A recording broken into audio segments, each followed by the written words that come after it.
COVID menipis, kembali kita lanjutkan dialog dan kami kembali mengundang partisipasi Anda pemirsa untuk berbincang di topik dialog kita pagi ini dengan menghubungi nomor telepon yang tertera di layar kaca Anda. Kembali kepada narasumber saya, epidemiolog Universitas Indonesia, Bapak Iwan Aryawan.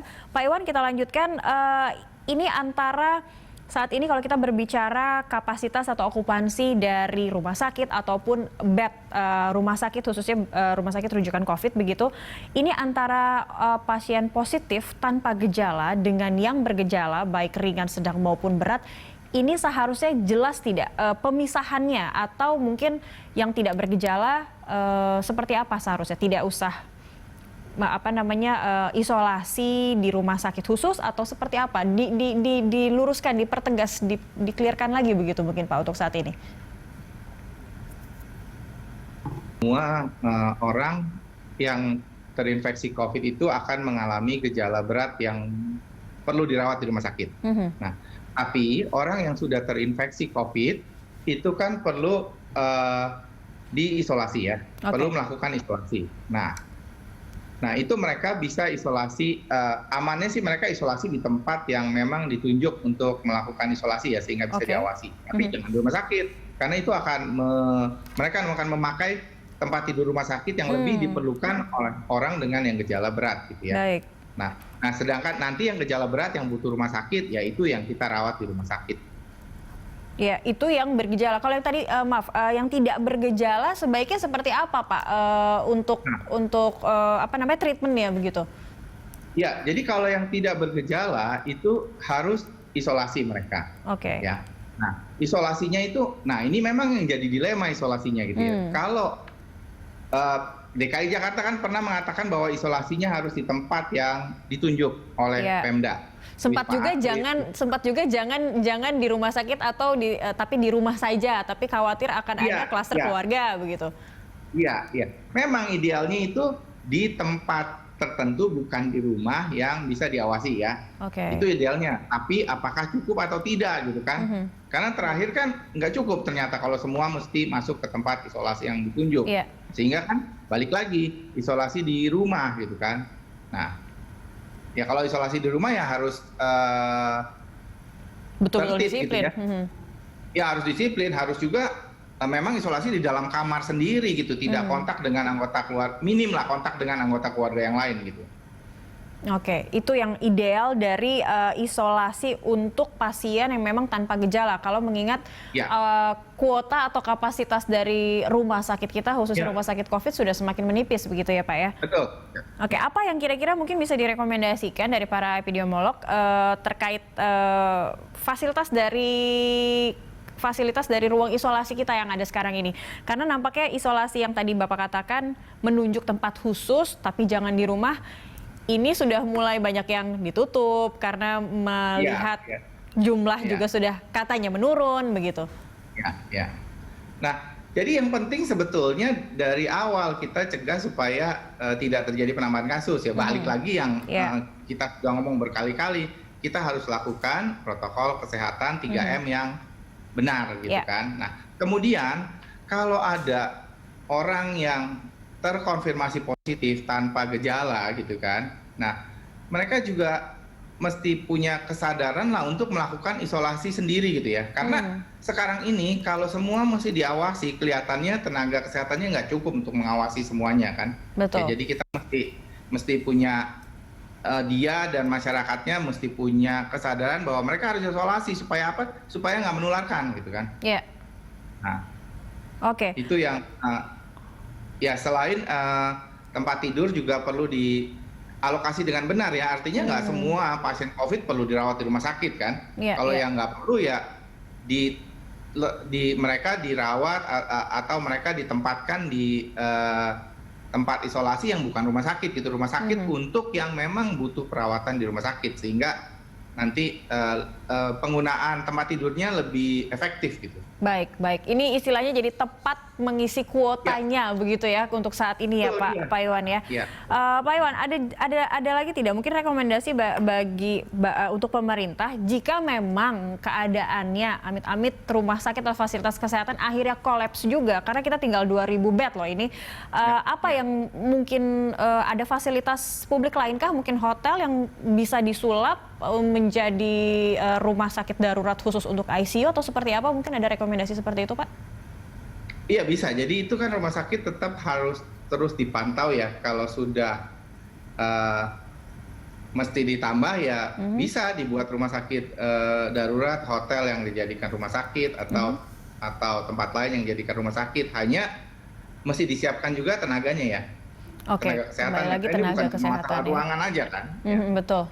Kembali lagi kita harus menambah tenaga kesehatan ya, itu juga beriringan dengan fasilitas bed dan fasilitas lain. Tapi kalau itu kurang ditambah nggak akan menyelesaikan masalah. Jadi penyelesaian masalahnya harus dari awal dicegah supaya orang yang terinfeksi itu jangan bertambah dengan protokol kesehatan tadi dan tes lacak isolasi gitu. Iya, dari hulunya begitu ya. Saya jadi ingat dari hulunya, iya. Jadi ingat analogi toples yang diisi beras tapi bolong, jadi semakin terus diisi beras tetap saja ada yang keluar dan ada yang masuk, itu bersamaan begitu.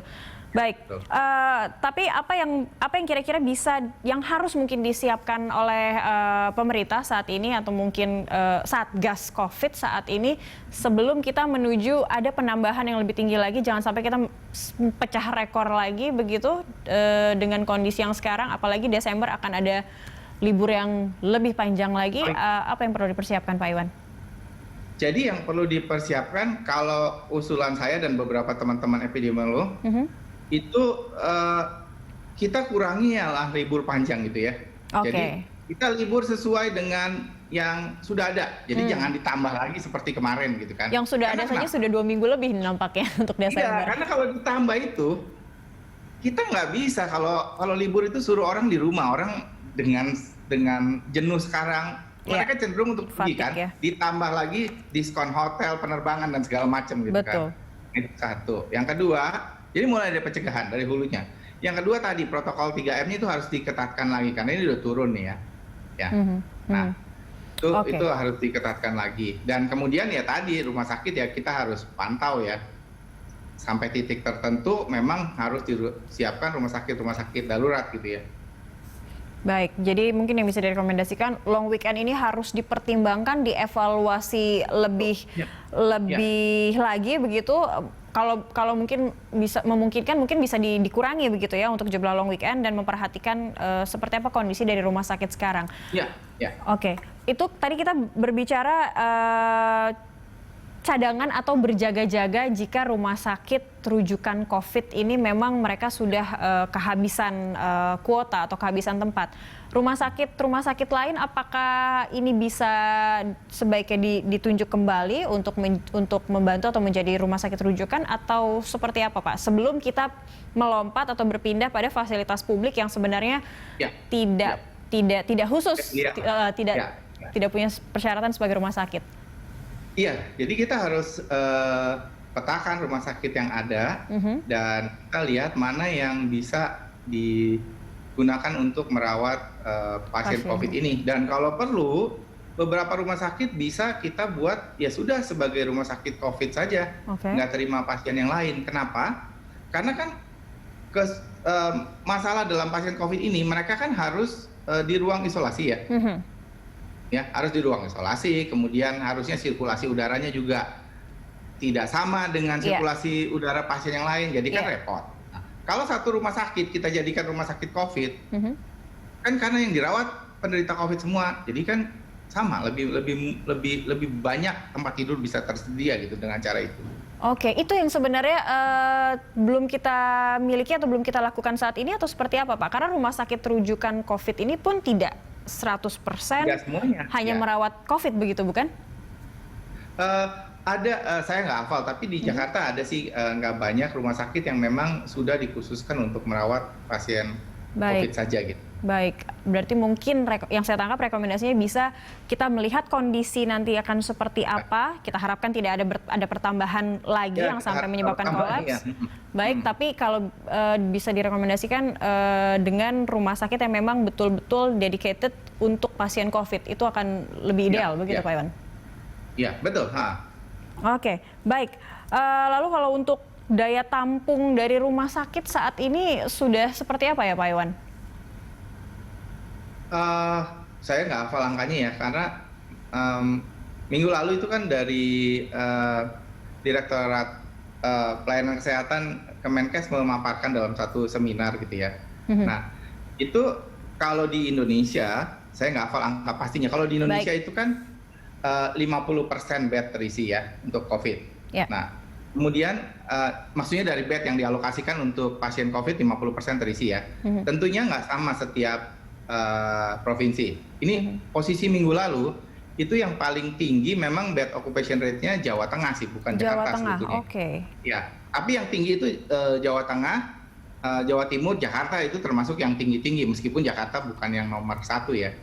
Mereka kalau informasi dari Kemenkes minggu lalu itu di 70-75% ya. Mungkin minggu ini udah naik lagi gitu kan.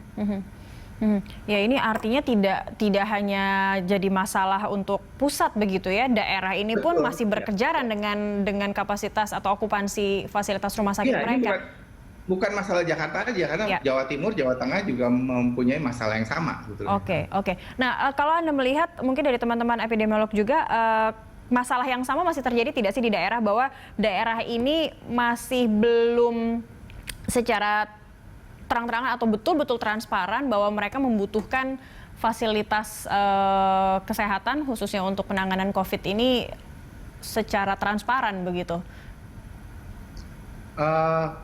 Yang itu kami nggak tahu ya, tapi kalau data yang ada menunjukkan bahwa di daerah paling nggak di Jawa Bali memang kasusnya itu naik setelah libur panjang kemarin gitu. Oke, itu karena libur panjang, lagi-lagi karena libur panjang begitu ya.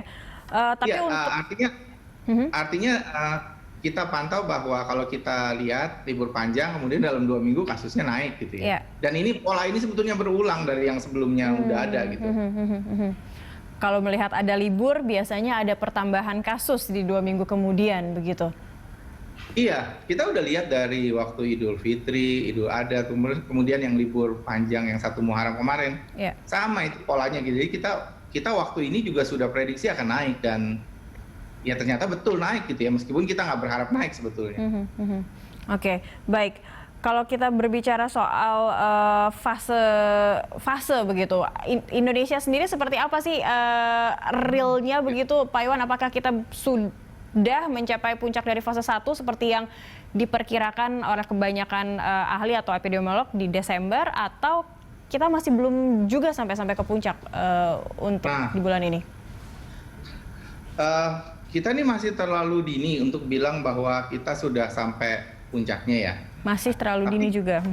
Iya, masih terlalu dini, tapi kemungkinan sih belum sampai puncaknya ya, karena kasusnya masih bertambah terus ya.